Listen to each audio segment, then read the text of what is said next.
अस्सलाम वालेकुम व्यूअर्स, मैं आपको अपने स्टिचिंग चैनल में खुशामदीद कहती हूँ और उम्मीद करती हूँ कि आप सब खैरियत से होंगे। आज मैं आपको सादा पजामे की या गुड्डी काट ट्राउजर की कटिंग सिखाऊंगी, जो कि व्यूअर्स डिमांड पर हम बना रहे हैं। हमें बहुत सारे हमारे देखने वाले व्यूअर्स ने रिक्वेस्ट किया कि हम उनको सादा पजामे की कटिंग बताएं या गुड्डी काट ट्राउजर की कटिंग करना बताएं। तो आज हम आपको उसकी कटिंग और स्टिचिंग दोनों बताएंगे। इसके लिए हमने आम शलवार जितना 2.5 गज कपड़ा ले लिया और उसको उल्टी तय लगा ली है।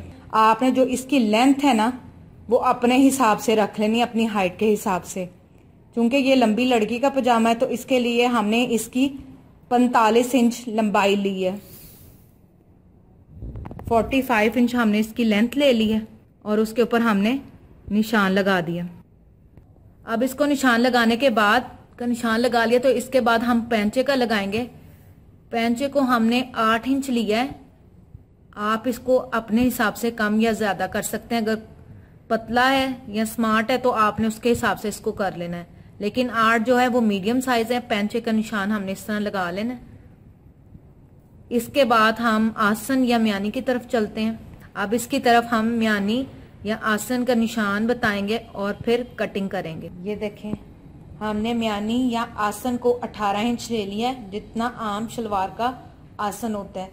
अच्छा, चूंकि ये पजामा है या सिंपल ट्राउजर है तो इसके अंदर हमने कपड़ा नहीं डाला, लेकिन अगर कोई शख्स बहुत मोटा है तो आप जो नीचे वाला कपड़ा है वो इसके अंदर डालकर, यहाँ पे जैसे कुंदियां हमने डालना, आपको पहले वीडियोस में बता चुके हैं, कुंदियां डालकर उसका भी आपने 18 इंच रखना है। लेकिन चूंकि ये नॉर्मल या स्मार्ट का है तो इसलिए हम इसके अंदर कपड़ा ऐड नहीं करेंगे। 18 इंच हमने आसन रख लिया। अब इसको थोड़ा हमने राउंड कटिंग करनी है इस तरीके से, और नीचे पैंचे के साथ इसको जाके मिला देना है। ये आप देख लें इसकी कि हमने इसको थोड़ा सा गुलाई में काटा है ताकि उठते बैठते वक्त वो एक खिंच ना पड़े और पजामा ऊपर को ना चढ़े। अच्छा, ये पजामा जो आज हम आपको कटिंग करना सिखा रहे हैं और बाद में इसकी स्टिचिंग भी बताएंगे, ये पजामा आप शेरवानी के नीचे भी पहन सकते हैं, अचकन के नीचे पहन सकते हैं, ऊंची शर्ट जिस तरह आजकल चल रही है ऊंची फ्रॉक के नीचे भी आप पहन सकते हैं, टॉप के भी नीचे आप इसको यूज कर सकते हैं। ये हर तरह के शर्ट्स के नीचे काम आएगा। खास तौर पर ये पजामा जो है वो अचकन, शेरवानी और फ्रॉक के नीचे इस्तेमाल किया जाता है। अब हम आइए आपको इसकी कटिंग बताते हैं। ये हमने तमाम निशानात लगाने के बाद इसकी कटिंग करनी है।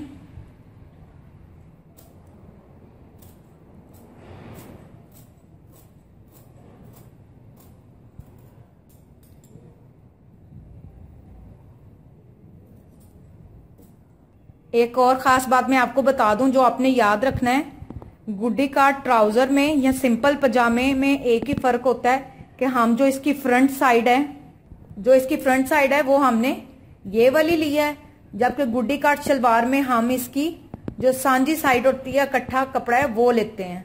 ये फर्क आपने लाजमी याद रखना है। अब हम इसकी कटिंग करते हैं।